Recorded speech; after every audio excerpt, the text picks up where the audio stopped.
Very কিছু important তথ্য নিয়ে আজকের ভিডিও টেবিলের পার্ট 2, বাট হ্যাঁ, স্টার্টিংয়ে পার্ট 1-এর কিছু মিসিং টপিক ডিসকাস করব and then step by step সব ডিসকাশন হবে। So here you go. এখন আমরা যে মডার্ন পিরিয়ডিক টেবিল ফলো করি সেটা নিয়ারলি 1.5 সেঞ্চুরির একাধিক বিজ্ঞানী ডেডিকেশন। এখানে দেখা যাচ্ছে যে একটা তালিকা দেওয়া আছে। প্রথমেই ল্যাভোসিয়ার, ডাল্টন, তারপরে আছে ডোবেরনিয়ার, নিউল্যান্ড, মেন্ডেলিভ অ্যান্ড মোসলে। এই বিজ্ঞানীদের অবদানের ফলেই আমরা মডার্ন পিরিয়ডিক টেবিলটা পেয়েছি।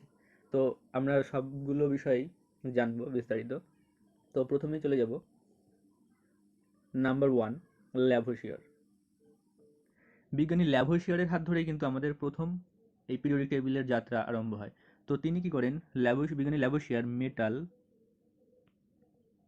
এবং নন মেটাল এবং নন মেটালের ভিত্তিতে, অর্থাৎ ধাতু এবং অধাতু, ধাতু এবং অধাতু, ধাতু এবং অধাতু এর ভিত্তিতেই কিন্তু একটা ধারণা তিনি দেন। তো যাই হোক, সেই ধারণাটা পর্যাপ্ত ছিল না। পরবর্তীতে আমরা ডাল্টনের পরমাণুবাদ দেখেছি বেশ, এটা অধিক চর্চিত। তো এই ডাল্টনের পরমাণুবাদটা আমরা যেটা পাই সেটা 1808, 1808 সালে কিন্তু ডাল্টনের পরমাণুবাদটা পেয়েছি। এটা কিন্তু অ্যাটমিক মাসের ভিত্তিতে। এই তথ্যটা আমরা পাই অ্যাটমিক মাস, অর্থাৎ পারমাণবিক ভরের ভিত্তিতে।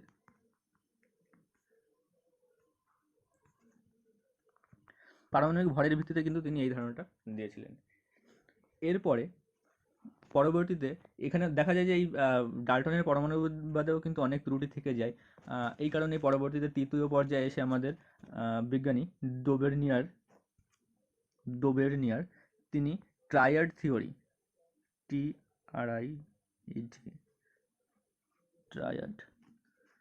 ট্রায়াড থিওরি,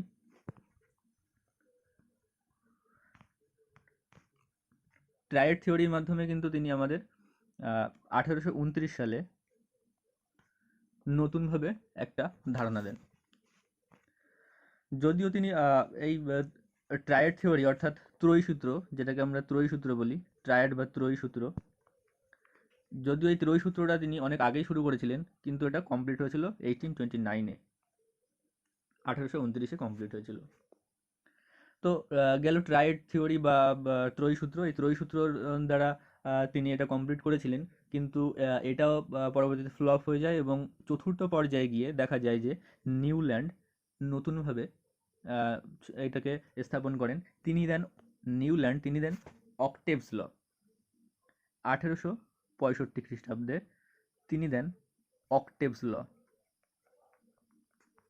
অক্টেভস ল অক্টেভস ল বা যেটাকে আমরা বলি অষ্টক সূত্র, যেটাকে আমরা বলি অষ্টক সূত্র। তো সালটা ছিল, মনে রাখতে হবে, অক্টেভস লটা পাই আমরা 1865 সালে। এইসব তিনি 56 বা 56টা মৌলের ভিত্তিতে এটা করেছিল, যদিও বর্তমানে মৌল সংখ্যা আরও অনেক বেশি। তো যাই হোক, অষ্টক সূত্র নিউল্যান্ড 1865 খ্রিস্টাব্দে দেয়, তিনি 56টার মৌলের ভিত্তিতে দেয়।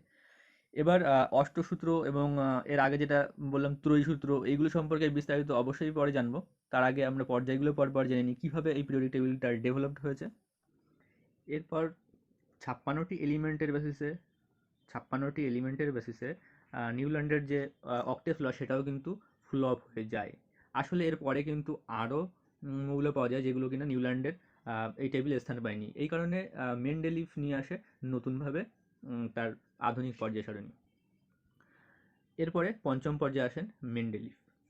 তবে এর পাশে অবশ্যই উল্লেখ্য, মেন্ডেলিভের পাশাপাশি অন্য আরেকজন বিজ্ঞানী লোথার মেয়ার, যেটা তালিকাতে দেওয়া নেই, তো নামটা অবশ্যই একটুখানি লিখে নেওয়া, এটা একটু নোট করে নেবেন। লোথার মেয়ার, বিজ্ঞানী লোথার মেয়ারও কিন্তু মেন্ডেলিভের পাশাপাশি তিনিও গবেষণা করেছিলেন এবং নতুনভাবে তিনিও তথ্য দেন। কিন্তু যেহেতু আমাদের লোথার মেয়ারের আগেই বিজ্ঞানী মেন্ডেলিভ তথ্য প্রদান করেছিলেন, এই জন্য মেন্ডেলিভের নামটাই অধিক উল্লিখিত।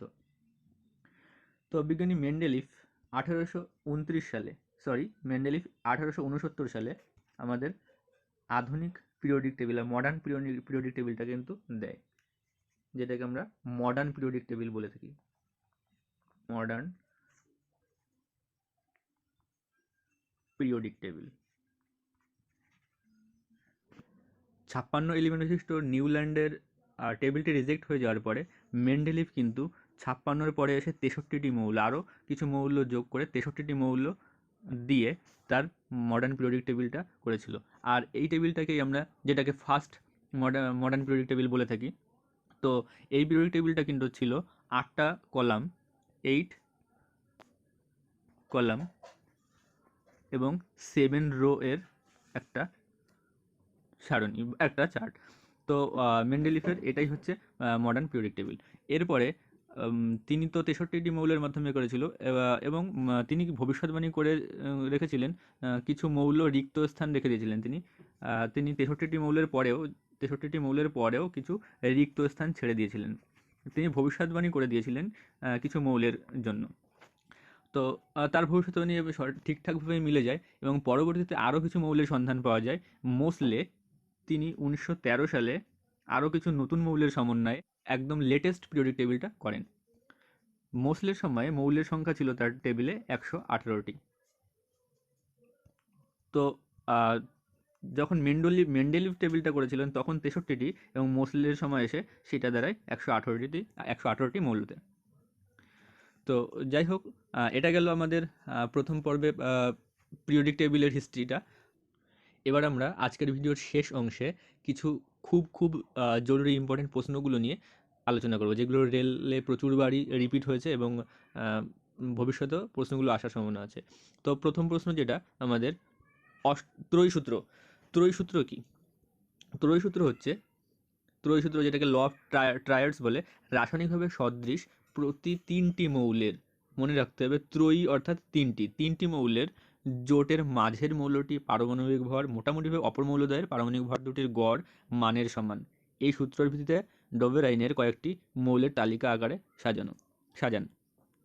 তো যাই হোক, সংজ্ঞাটা তো এরকমই। এবার এটাকে আমরা আরও ছবি এবং ব্যাখ্যার মাধ্যমে দেখব কি আসলে এই ত্রয়ী সূত্রটা।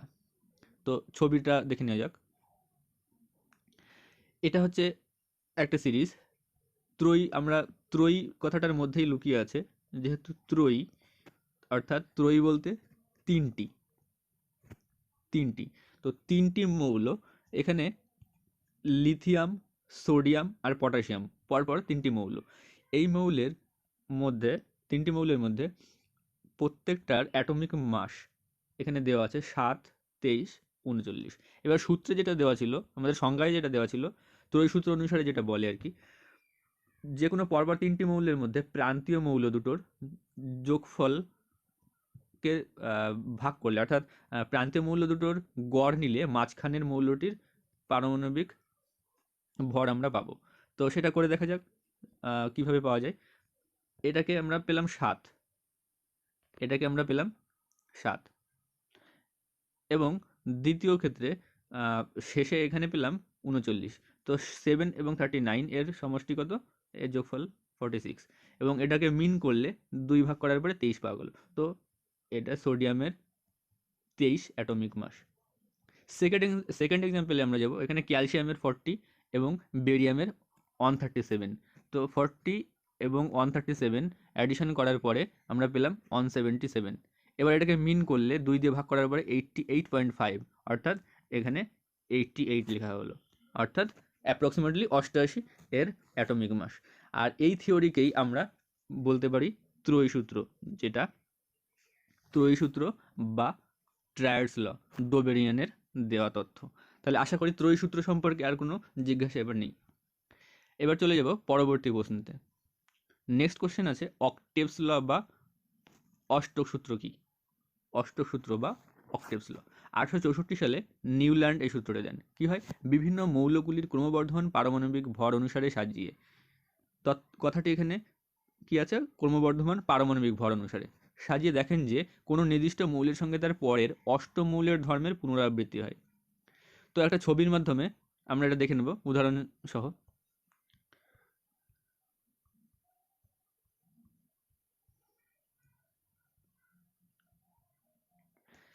এটা হচ্ছে নিউল্যান্ডের অক্টেভস লর একটা টেবিল।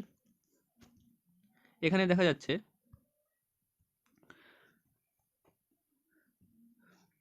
হাইড্রোজেন, লিথিয়াম, বেরিলিয়াম, এইভাবে 1 2 3 4 5 6 7 8 নম্বরে গিয়ে এইটার সঙ্গে এইটার ধর্মের সম্পূর্ণ পুনরাবৃত্তি ঘটে। এইভাবে অষ্টক সূত্র প্রযোজ্য। ঠিক এইভাবে পরেরটায় আমরা যদি দেখি, সোডিয়াম থেকে শুরু করে ম্যাগনেসিয়াম, 1 মিনিট, হ্যাঁ, সোডিয়াম থেকে আমরা শুরু করে যদি ম্যাগনেসিয়াম, অ্যালুমিনিয়াম, এইভাবে 1 2 3 4 5 6 7 8 নম্বরে গিয়ে দেখা যাবে ঠিক এইভাবেই একইভাবে এই দুটো ধর্ম সেম হচ্ছে। এইভাবেই কিন্তু অষ্টসূত্র প্রযোজ্য, অর্থাৎ প্রতি 1 নম্বর থেকে শুরু করে যে কোনো জায়গা থেকে আমরা শুরু করতে পারি, অষ্টম নম্বরে গিয়ে কিন্তু সেটা ধর্ম পুনরাবৃত্তি হতে পারে।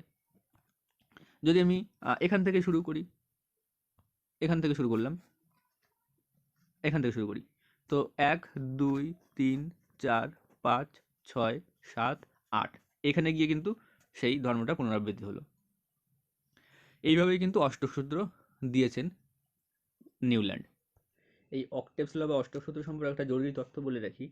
আমাদের সঙ্গীতে প্রচলিত সারেগামা পাধানিসা, যেটা আমরা সবাই জানি, সারে গামা পাধানিসা, এখানে যে 8টা বর্ণের সমাহার 1 2 3 4 5 6 7 8, তো এই 8টার থেকেই বা এই 8টা ছন্দ থেকেই কিন্তু উনি অষ্টসূত্রর ধারণাটি নেন বলে জানা গেছে। তো এবার আমরা পরবর্তী কোশ্চেনে চলে যাব। আমাদের নেক্সট কোশ্চেন কি আছে? নেক্সট কোশ্চেন আছে নিষ্ক্রিয় মৌল। নিষ্ক্রিয় মৌল বা ইনার্ট এলিমেন্ট কোনগুলো? নিষ্ক্রিয় মৌল বা ইনার্ট এলিমেন্ট কোনগুলো? এদের মধ্যে সবচেয়ে রাসায়নিকভাবে সক্রিয় কোনটা? তো পর্যায় সারণীর শূন্য শ্রেণীতে, অর্থাৎ 18 নম্বর শ্রেণী, প্রসঙ্গত উল্লেখ্য যে শূন্য শ্রেণী কিন্তু পর্যায় সারণীর একদম লাস্ট 18 নম্বর গ্রুপ বা শ্রেণীটাকে বোঝানো হয়। এটাকে 18 শ্রেণীও বলে, শূন্য শ্রেণীও বলে। তো এই শ্রেণীতে অবস্থিত 6টা মৌল হচ্ছে হিলিয়াম, নিয়ন, এই জাতীয় 6টা মৌল, এগুলোকে বলা হয় নিষ্ক্রিয় মৌল বা ইনার্ট এলিমেন্ট। তো এই নিষ্ক্রিয় মৌল বা ইনার্ট এলিমেন্টের মধ্যে কোনগুলো পড়ছে আমরা ছবিটা একবার দেখে নেবো ছবিটার মাধ্যমে। এটা হচ্ছে আমাদের 18 নম্বর শ্রেণী। এখানে কোনগুলো আছে? হিলিয়াম আছে, নিয়ন, আর্গন, ক্রিপ্টন, তারপরে আছে আরও জেনন, রেডন, এবং শেষের প্রশ্ন যেটা জিজ্ঞাসা করা ছিল সব থেকে সক্রিয় রাসায়নিক সেটা হচ্ছে রেডন।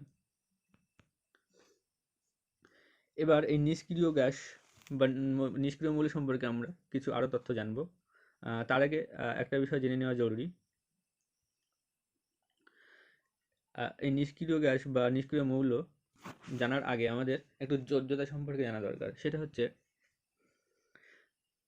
কোনো অ্যাটমিক স্ট্রাকচারগুলো আমরা এভাবে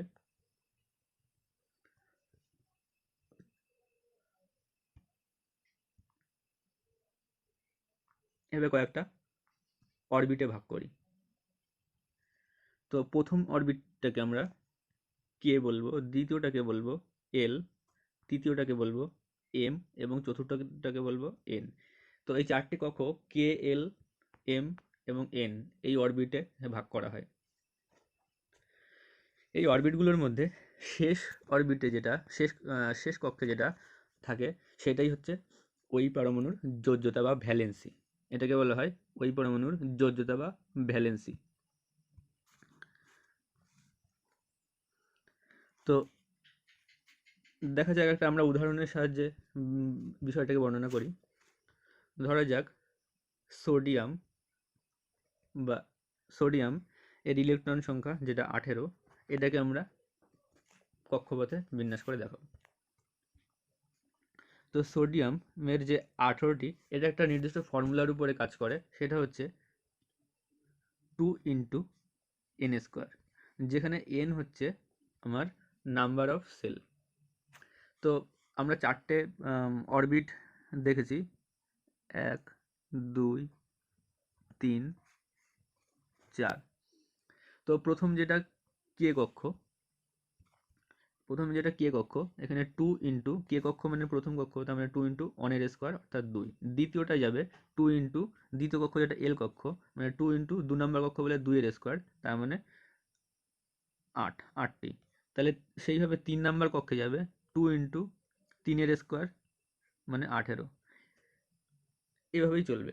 কিন্তু মনে রাখতে হবে সব থেকে শেষের কক্ষ যেটা, এটাই কিন্তু 8টার বেশি থাকে না, একমাত্র নিষ্ক্রিয় মৌল ছাড়া। এবার যেটা সোডিয়ামের ব্যাখ্যাটা দেওয়া হচ্ছিল, সোডিয়াম যেটা 18টি মৌল, সোডিয়াম যেটার 18টি নয়, 11টি ইলেকট্রন সোডিয়াম। তো এটার ইলেকট্রন বিন্যাসগুলো আমরা দেখব। তো সোডিয়াম এর যে 11টি ইলেকট্রন সেটার বিন্যাসটা দেখব। তো ফর্মুলা অনুসারে আমাদের কে কক্ষে 2টো ছিল, এল কক্ষে ছিল 8টি, এম কক্ষে ছিল 18টি। তো এইভাবে এন কক্ষে 18টি ছিল। এবার আমরা দেখব 11টি ইলেকট্রন বিন্যাস কীভাবে সম্ভব হবে। তো প্রথমে ফার্স্ট অরবিট কে কক্ষ, ফার্স্ট অরবিট কে, সেকেন্ড অরবিট এল, নেক্সট এম। তো 11টির মধ্যে প্রথমটায় আমরা প্রথম অরবিটটায় 2টো যেহেতু দেওয়া সম্ভব, তাই প্রথমটায় 2টো ইলেকট্রন দিয়ে দিলাম। নেক্সট তারপরটা 8টা দেওয়া সম্ভব হবে, তাই এখানে 1 2 3 4 5 6 7 8টা দিয়ে দিলাম। তাহলে এখন মোট হলো 2 + 8, তার মানে 10টা দেওয়া সম্ভব হলো। এখনও একটা পড়ে আছে, যেহেতু এর 11টা ইলেকট্রন বিন্যাস দেখাবো, তো এখন আর একটা ইলেকট্রন দিতে পারবো। তাহলে এটা বাইরের কক্ষে এই একটা ইলেকট্রন দেওয়া গেল, তো সমান সমান 11 ইলেকট্রন হলো। তো এখন এই 11 ইলেকট্রন যেটা আমরা বিন্যাস দেখলাম, এর মধ্যে সর্বশেষ কক্ষে এই একটা ইলেকট্রন আছে, এই জন্য এর যোজ্যতা বা এর ভ্যালেন্সি হচ্ছে 1। এর যোজ্যতা বা ভ্যালেন্সি হচ্ছে 1। তো এইভাবেই আমরা শেষ সেলের বা শেষ অরবিটের ইলেকট্রন সংখ্যা দ্বারাই এর যোজ্যতা নির্ধারণ করি। তবে প্রসঙ্গত খুব উল্লেখ্য যেটা, সেটা হচ্ছে লাস্ট কক্ষে কখনো 8টার বেশি ইলেকট্রন কিন্তু থাকে না। লাস্ট সেলে সর্বাধিক 8টির বেশি ইলেকট্রন কিন্তু থাকে না। একমাত্র নিষ্ক্রিয় মৌলেই কিন্তু 8টা থাকে, তাছাড়া আর কোনো মৌলেই 8টা থাকতে পারে না, তার কম থাকবে, কিন্তু বাইরের কক্ষে 8টা কখনো থাকে না। শুধুমাত্র ওটা নিষ্ক্রিয় মৌল হলেই তবে 8টা থাকে। এবার সেক্ষেত্রে দেখা যায় কি, এই হিলিয়াম থেকে শুরু করে হিলিয়াম, নিয়ন, আর্গন, ক্রিপ্টন, জেনন, রেডন, এইগুলোর প্রত্যেকটাই বাইরের কক্ষে বাইরের কক্ষে 8টা ইলেকট্রন থেকে যায় বলে এগুলোকে নিষ্ক্রিয় মৌল বলা হয়। এর কারণ হচ্ছে এগুলো বাইরের কক্ষে যেহেতু 8টা ইলেকট্রন থাকে, তাই এগুলো না কারোর থেকে ইলেকট্রন গ্রহণ করবে, না কারোর থেকে না কাউকে ইলেকট্রন দেবে। তো এটাই গেল আমাদের ইলেকট্রন বিন্যাসের থিওরি বা সিস্টেম। তো that's all. Thank you for watching the ভিডিওটা কেমন লাগলো জানাবেন। আর হ্যাঁ, তাড়াহুড়োর কারণে বা কোনো আনইনটেনশনাল মিস্টেক যদি হয়ে থাকে তবে ক্ষমা প্রার্থী। যে কোনো ইস্যু থাকলে কমেন্ট বক্সে জানাবেন, তাদের নেক্সট ভিডিওগুলো ইমপ্রুভমেন্টে সুবিধা হবে। Stay tuned for next part. Take care and always keep practising. টাটা, বাই বাই।